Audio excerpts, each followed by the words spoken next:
शुभ संध्या। मैं रश्मि कुमारी सरस्वती विद्या मंदिर रिंग बाँध सीतामढ़ी से कक्षा 10वीं के भैया बहनों के लिए संस्कृत का छठा पाठ जिसका नाम सुभाषितानी है उसे लेकर आप सभी भैया बहनों के समक्ष उपस्थित हुई हूँ। यह इस पाठ का द्वितीय कालांश है। अब पाठ के अगले अंश को हम लोग देखते हैं। अगला अंश है।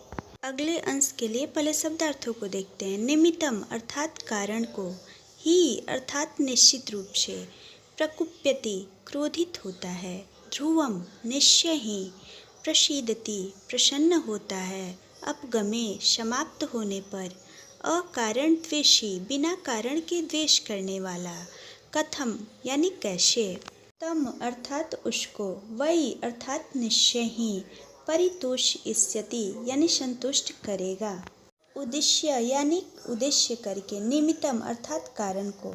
हम लोगों ने जिन शब्दार्थों को पढ़ा उससे संबंधित श्लोक को देखते हैं। श्लोक है निमित्तम उद्देश्य ही यह प्रकुप्यति, ध्रुवम शतस्य अपगमे प्रसीदति, अकारण द्वेषी मनस्तु यस्य वै, कथम जनस्तम पारितोषयिष्यति। निमित्तम उद्देश्य ही यह प्रकुप्यति, ध्रुवम शतस्य अपगमे प्रसीदति, अकारण द्वेषी मनस्तु यस्य वै, कथम जनस्तम पारितोषयिष्यति। अर्थात निश्चय ही जो किसी कारण से अत्यधिक क्रोध करता है, निश्चय ही जो किसी कारण से अत्यधिक क्रोध करता है, अत्यधिक गुस्सा होता है, निश्चित रूप से वह उस कारण के समाप्त होने पर प्रसन्न भी हो जाता है। परंतु जिसका मन बिना किसी कारण के द्वेष करता है, बिना किसी कारण के गुस्सा होता है, फिर मनुष्य उसे कैसे संतुष्ट कर सकता है। यानी उसके कारण का पता ही नहीं है कि वो किस कारण से गुस्सा है, तो कैसे उसको कोई खुश कर सकता है। अगर कोई व्यक्ति किसी कारण से क्रोधित होता है, गुस्सा होता है, तो उस कारण को दूर करके हम उसे प्रसन्न कर सकते हैं। लेकिन जिसके गुस्सा होने का कारण ही पता ना हो, तो फिर उसको कोई कैसे खुश यानी प्रसन्न कर सकता है। यही इस श्लोक का भावार्थ है। अब हम लोग इसके व्याकरण को देखते हैं। व्याकरण में पहले संधि विच्छेद देखते हैं। संधि विच्छेद है तस्य अपगमे वर्ड का संधि विच्छेद, तस्य जोड़ अपगमे होगा। यहाँ दीर्घ स्वर संधि है क्योंकि ये दो ह्रस्व स्वर मिलके दीर्घ हो रहे हैं, यानी अ और अ मिलके आ बन रहा है। मनस्तु में विसर्ग सत्वम है, विसर्ग का सत्वम संधि है। मनः जोड़ तु विसर्ग का स बन रहा है, बीच में विसर्ग है इसलिए विसर्ग संधि है। जनस्तम, जनः जोड़ तम, यहाँ भी विसर्ग के बाद व्यंजन आया है, ये विसर्ग का सत्वम संधि है क्योंकि विसर्ग का स बन रहा है। विसर्ग से जब स्वर और व्यंजन का मेल होता है तो वो विसर्ग संधि होता है।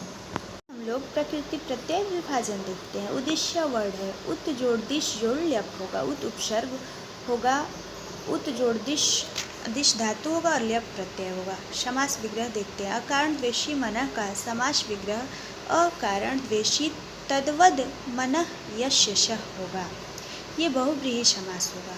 अकारणम का समास विग्रह न कारणम होगा और ये नए समास होगा। के लिए शब्दार्थों को देखते हैं। शब्दार्थ है उदीरितः अर्थात कहा हुआ, अर्थ यानी संकेत या मतलब। यह वर्ड है गृह्यते यानी ग्रहण किया जाता है। नागाह यानी हाथी, यह हयाह यानी घोड़े, वहंती ढोते हैं या ले जाते हैं। हयाह वर्ड है, हयाह मतलब घोड़े होता है। बोधिता यानी बताए हुए, बोधिता का मतलब बताए गए होगा। अनुक्तम का अर्थ बिना कहे हुए को होगा। उहति यानी अंदाजा लगा लेता है। परेंगित ज्ञान फला, दूसरों के संकेत, ज्ञान फला का अर्थ होगा दूसरों के संकेत से उत्पन्न ज्ञान रूपी फल वाली। बुद्धयः यानी बुद्धियाँ होगा। उन्होंने जिन शब्दार्थों को पढ़ा उससे संबंधित श्लोक को देखते हैं। श्लोक है उदीरितो अर्थः पशुनापि गृह्यते, हयास्य नागास्य वहन्ति बोधिता, अनुक्तम अपि ऊहति पंडितो जनः, परेंगित ज्ञान फला ही बुद्धयः। उदीरितो अर्थः पशुनापि गृह्यते, हयास्य नागास्य वहन्ति बोधिता, अनुक्तम अपि ऊहति पंडितो जनः, पर इंगित ज्ञान फला ही बुद्धयः। अर्थात कहा गया अर्थ कही गई बात पशु भी ग्रहण कर लेते हैं, पशु भी समझ लेते हैं। घोड़े और हाथी भी कहे जाने पर कोई चीज़ ढोने लगते हैं या कहे जाने पर कहीं भी एक जगह से दूसरी जगह सामान को उठाकर ले जाते हैं। अगर उनके ऊपर रख दिया जाए तो वो खुद ब खुद समझ जाते हैं कि इसे कहीं ले जाना है। विद्वान लोग जो होते हैं वो बिना कहे ही किसी बात का अंदाज़ा लगा लेते हैं, क्योंकि बुद्धियाँ दूसरों के संकेत से उत्पन्न ज्ञान रूपी फल वाली होती है। विद्वान लोग पढ़े लिखे लोग किसी व्यक्ति को देख करके ही अंदाज़ा लगा लेते हैं कि उसे किस चीज़ की ज़रूरत है। अब हम लोग इसका व्याकरण देखते हैं। व्याकरण में पहले संधि विच्छेद देखते हैं। जैसे उदीरितो अर्थः वर्ड है, उसका संधि विच्छेद उत जोड़ ईरितः जोड़ अर्थ होगा। शब्द है हयाश्य, हयाह जोड़ च होगा, हयाह मतलब घोड़े होता है। नागाश्य, नागाह जोड़ च होगा, नगाह यानी हाथी होता है। अनुक्तम अपि उहति का संधि विच्छेद अन जोड़ उक्तम जोड़ अपि जोड़ उहति होगा। ज्ञान फला का संधि विच्छेद पर जोड़ इंगित जोड़ ज्ञान फला होगा। का प्रकृति प्रत्यय विभाजन देखते हैं। जैसे बोधिता वर्ड है तो बुध जोड़ कत होगा, उक्तम का वच जोड़ कत होगा, इरिता का इर जोड़ कत होगा। आगे हम लोग समास विग्रह देखते हैं। समास विग्रह है अनुक्तम वर्ड का समास विग्रह होगा न उक्तम यानी नए समास। इंगित ज्ञान फला, इंगित ज्ञान में व फलम यस्याः सा, इसका समास विग्रह होगा और ये बहुव्रीहि समास होगा। आगे हम लोग दूसरा श्लोक जो पढ़ना है उसके लिए पहले शब्दार्थों को देखते हैं। है ही अर्थात निश्चय ही, देह स्थितः शरीर में स्थित है, देह विनाशनाया यानी शरीर के विनाश के लिए, यथा स्थितः जैसे स्थित, काष्ठगतः लकड़ी में रहने वाली, वहनी अर्थात आग, दहते अर्थात जलाती है। अब इससे संबंधित श्लोक को देखते हैं। श्लोक है क्रोधो ही शत्रु प्रथमो नराणाम देह स्थितो देह विनाशनाय यथा स्थितः काष्ठगतो ही वहनी स एव वहनी दहते शरीरम। अर्थात क्रोध निश्चय ही मनुष्यों का पहला शत्रु है, जो शरीर में स्थित रहता है और शरीर को नष्ट करने के लिए होता है। जिस प्रकार लकड़ी में स्थित आग निश्चय ही उसे जलाने का कारण होती है और वही आग शरीर को भी जलाती है।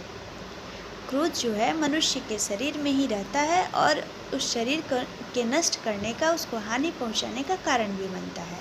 ठीक उसी प्रकार जिस प्रकार लकड़ी में आग लगी रहती है और वो लकड़ी को जलाती भी है और वही आग हमारे शरीर को भी जलाती है, यह इसका भावार्थ है।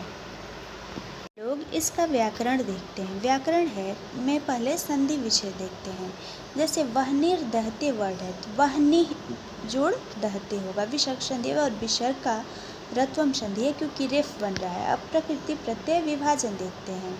जैसे स्थितः वर्ड है, स्थितः का प्रकृति प्रत्यय विभाजन करें तो अस्था धातु होगा और कत प्रत्यय होगा। गतः का गम धातु होगा और कत प्रत्यय होगा। समास विग्रह देखते हैं।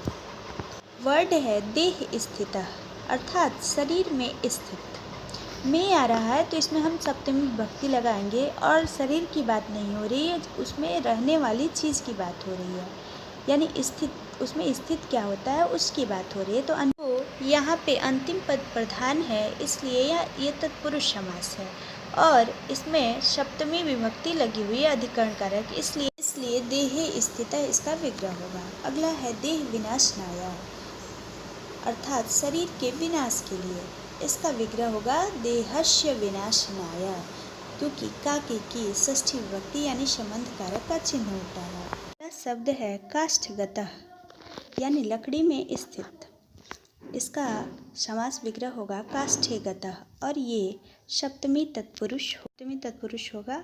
आज के लिए बस इतना ही। अब पाठ का अगला अंश हम लोग अगले वीडियो में देखेंगे।